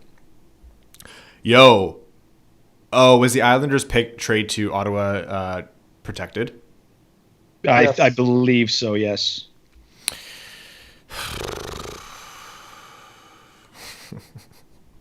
Okay, In the chat, let us know, guys. If you want us to wrap up the stream, we'd be happy to do so, unless there's any questions that you want us to answer or anything that you want us to discuss regarding 4th overall pick right now. If you want us to scream more about the draft lottery, I have plenty left in me, but we're saving some for the episode. There's a lot of yelling in the chat right now. Are they going to get a better player this year than if they draft 1st overall next year? That's a great question. Way too early to tell, but early indications say yes. Right now, Atu Ratty is the projected 1st overall pick. There's a full year for that to change. But at this point last year, I was much higher on at least 4, if not 5 guys from this draft than I am on Ratty at this point. Now, that being said, all it takes is an Owen Power, a Carson Lambos, or a Brant Clark to just pop off on the blue line this year, and then we forget about this draft lottery pretty quickly. But, I mean, defensemen are harder to project in the first round, especially as you get near the top. And quite honestly, the Red Wings have a bigger need in their pipeline at forward. So, yeah, everything's great. 9 spots in 4 years. 9 spots. And out of a possible 12. It's not even just that they fell 9 spots. The max they could have dropped was 12. They almost hit it. They fell back the maximum 3 spots twice, 2 spots once, and 1 spot once. Like, come on. 2.25 picks per draft is the average. Can we get a collective chug? Yeah, I'm going to be chugging quite a bit. Why won't I acknowledge that the draft lottery is rigged? Might be, man. I don't know. It's great for ratings. Montreal, I joke about the tinfoil hat conspiracy theories a lot on the podcast, and I've admitted I never actually believe them. If Montreal wins it, you're going to have a hard time convincing me they didn't try to make that happen. Darren Helm's Elite Tree Bucket says next year's draft has a glut of left-handed defensemen with Lambos, Hughes, Raychuk, Power, Chayka, Edvinson, Beliveau. Yeah. Carson Lambos could be a huge get for the Red Wings, and especially because he plays on the left side. He plays on the left side, right? He's not just left-handed. Lambos, I believe so. Yeah, he's a lefty. Brant Clark is the righty. So it's still early to say whether those guys can be true number ones, but if we're talking about Lambos in conversation for 1st overall, then yeah, it very well might be the 1st overall pick. So I don't know if we're talking about Deline here, but would be a hell of a get, especially if the Red Wings have some good depth on the right side. This way golf is best. No draft. No draft. Brad, what happens if we pass on Quinton Byfield at 4? Oh, Ryan, don't do this to me. See you in 2021. Jeez. Who would I want most to pick at 4? I'm currently on Lucas Raymond for pure ceiling. I'll tell you in advance, I'm going to flip-flop between him and Marco Rossi. With the caveat that if any of the top 3 fall, they are the automatic pick at number 4. I'm getting chirped by multiple irrelevant podcasts on Twitter right now. This is amazing. And I am enjoying so much just ignoring them as just a power move. Good. I can't read my mentions fast enough. I know I'm trying to keep up. And if anybody is tweeting at me, I'm trying to keep up with chat and my Twitter feed. I apologize because this is easily the most notifications I've gotten in a 10-minute span in my entire history on Twitter. Yeah. Most of them not good, obviously, but, I appreciate them all the same. Who do you guys want? Rossi, Raymond? Do you want Drysdale? Do you want to really load up on right-handed defensemen? Do you want the Red Wings to trade back to 6, which is going to be an option? Whether we like it or not, it's going to be an option. Who do you want the first pick to go to? Do you want Arizona? Do you want pure chaos? Do you want Edmonton? The reality is, again, the best possible year for the Red Wings to be drafting 4th overall. Or the least bad. Did you just ask and answer your own question? No. I don't think so. I just talk. Okay. Who do we want 4th overall? Byfield. Obviously, anyone who falls in the top 3 would be my pick. If not, I still really like Jamie Drysdale at 4. I know he's right-handed, but I think he's potentially the best skater in the draft, and we literally have been talking about how we wish we had Quinn Hughes. Well, here's an opportunity to get something potentially similar. Other than that, if we had to take a forward, I still really like Cole Perfetti's playmaking ability. He would be a pretty good pick there, but yeah, Lucas Raymond is very, very hard to turn down at 4 as well. So any of those 3 I would be quite happy with, but obviously it's hard to convey that happiness right now. The Askarov crowd is having a field day at the moment. I just so desperately wanted the Askarov stuff to end. I like Yaroslav Askarov. I think he's going to be a great goalie. Not necessarily trade back from 4th to 6th. Maybe I should have phrased that differently. The Red Wings could trade back from 4th to, if they know Lucas Raymond is going to drop, or they know Askarov's going to be there at 8 or 9 and they want him. Those are all options. If they're set on Jake Sanderson, for example, and they can get a big haul, they might trade back that. Yeah, personally, I think Quentin Byfield's not worth a top 3 pick and definitely should be passed by teams. One team's going to want Lafreniere, one team's going to want Stutzle. What we have to pray for now is that Drysdale goes top 3. You just have to pump Drysdale's tires. That is my dream scenario, but here's where this probably doesn't work in our favor. Out of all the teams, because since we know the placeholder team's getting Lafreniere, all the other teams that were in the bottom 7, the team that would have been most likely to take Drysdale is now picking number 2. So Ottawa sucks everywhere. They're not a team that is going to jump for Drysdale just because of positional need. I could see them thinking Drysdale's the best player there, so it's still very much within the realm of possibility. But LA has an obvious need at defense, so I think if they were picking 3rd overall, Drysdale would be far more in play than he is with Ottawa. Daniel Johnson has a great point here. It's depressing. If the Stanley Cup winning team is one of the play-in playoff teams, they'll need a higher number of wins to get the cup than the Red Wings had this entire season. Oh, my God. Yeah. And that Red Wings team is drafting 4th overall. What if the playoffs don't pan out with COVID? Genuinely no idea. Have no idea. The NHL has not even let on what their plan could be. Bob McKenzie had some weird cryptic tweets. It's all kind of up in the air because they weren't even considering that as a possibility. I think they were going into this a little naively in what we've seen with the numbers over the past week or so. Yeah. Would LA trade with the Wings to get Drysdale? The price to move up in the top 3 is expensive. I don't know. I don't think it's going to happen. The Rangers trade up to 4th for their first-round pick in Shesterkin. Huh. Well, people can get pretty creative with trades now. Yeah, so for people who don't know, that play-in Alexis Lafreniere pick is going to be a 1-8 shot for all of the losers of the play-in series. So every single one of them will have an equal opportunity. So it's not ranked based on where they finished or their wins percentage or anything like that. If you lose your play-in series, you have a 12.5% chance at Alexis Lafreniere now.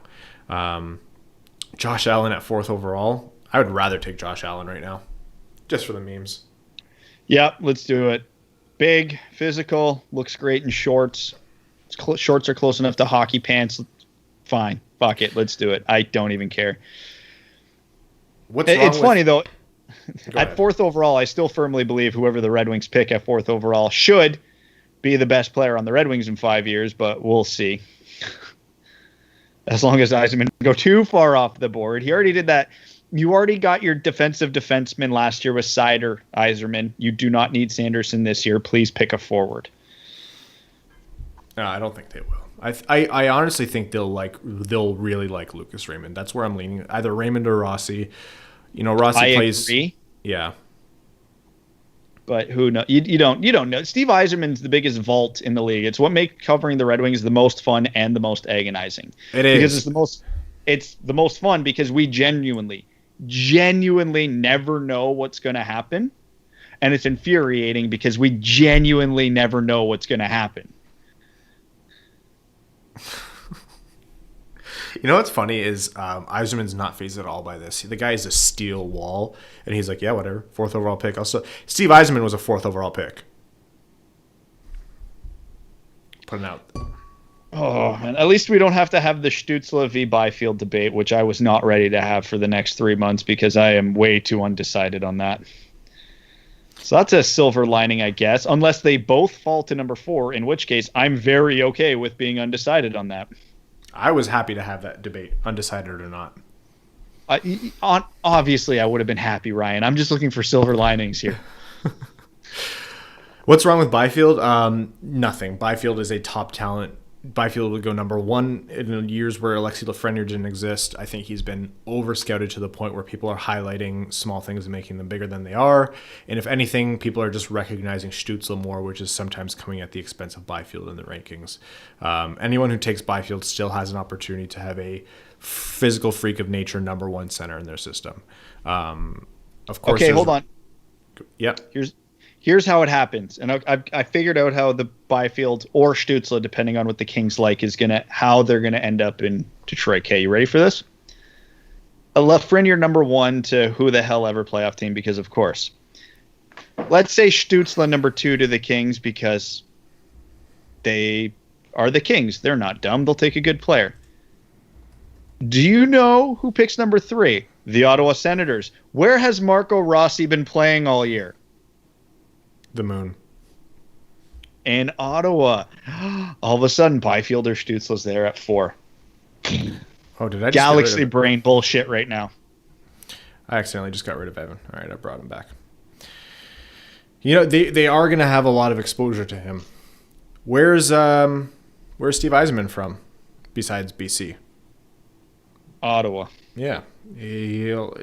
Does that mean a lot? Probably not. The guy's been in Tampa Bay and Detroit, but still. Jacob Wilkinson. Yzerman wrote in his notepad 4th, I guess. We got a Team D just won Alexis Lafreniere. Can you believe that? Team E, it was even lower odds. Was it Team E? According to Craig there, yep. No way. Pick odds. 2.5%. Sorry, repeat that. I think I was reading what you were saying, but maybe I didn't understand it. 2.5% chance. To be fair, though, when you actually break it down, that's only a 16% difference between first.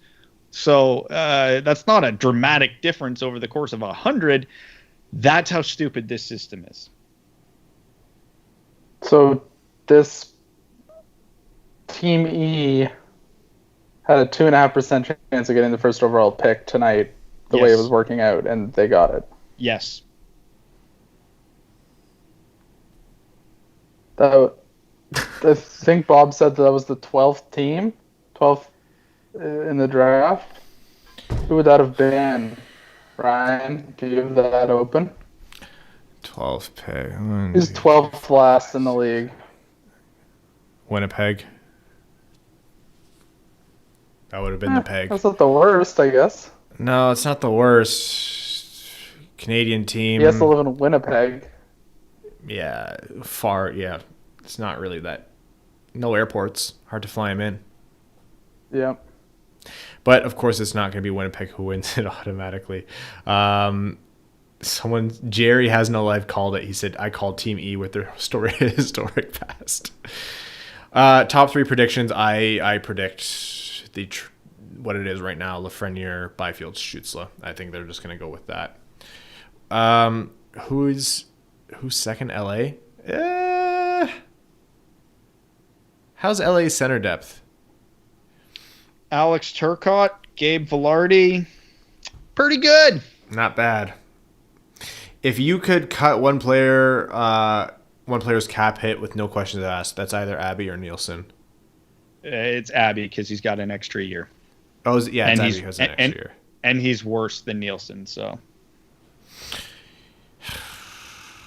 Wings will still get an elite player at 4. Yeah, I think so. I think they have a chance at someone who can be an elite player. At the very least, they should get a very, very, very good player. Doesn't matter how much we love Zadina and Sider, which I love them both. The player they're going to draft is going to be, by all rights, the best prospect in their system, or should be.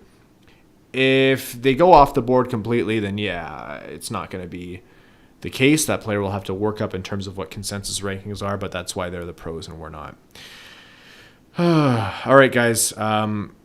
again, not that we're necessarily going to wrap right now, but thank you to all of you who've tuned in, for liking this, for subscribing. 1,000 of you tuned in. There's still 500 of you in here, which is great. Any other questions or things you want us to talk about? Yeah, James, I feel bad for Detroit too. I'm hoping for every underdog team to win the play-in series. I'm hoping for, the most unmarketable NHL franchise to win Alexis Lafreniere. I just don't want this to pan out for the NHL because it's stupid. Are there trade down scenarios from Rob Bartlett? Yeah, of course there are. Trading down is difficult, as we saw last year. Yzerman wanted to trade down before selecting Moritz Seider because he knew 6 wasn't necessarily the best value to pick him, but it's tough because teams don't want to. By that range, teams kind of understand what's going to be there, so you have to get lucky with the right team in the right situation, having the right assets wanting your player. So is it there? Yeah. Would I do it? I wouldn't pass up on the chance to take Rossi or Raymond. Yeah. Please don't leave any to get drunk and yell at someone. Unmarketable for us is marketable to the NHL. Yeah, that's true. Jared. Oh my God. What? I know who's winning the draft lottery. Who? Taylor fucking Hall. Oh, in the Arizona Coyotes, yeah. Yeah. He could do it again. Are you kidding? That just dawned on me. Yeah. Will we draft up? I'm No. totally content if Arizona does it, but Jesus Christ, could you imagine? Will we trade up? No, I think the price is too high. Possible, yes, but I think the price is actually too high to do that. There's a kind of clear top 3, and teams aren't going to want to let go of that. Eric Prosser has a great point here. Things like the Wings dropping to 4th after being the worst NHL team in the cap era is going to keep these teams at the bottom of the league longer. The NHL is dumber than a bag of pucks. You're totally right, Eric. 100%. Yeah, I don't think we're trading up. Possible, yes. Again, not taking anything off the table, but the price is going to be astronomically high, and typically teams don't want to just move up a couple picks.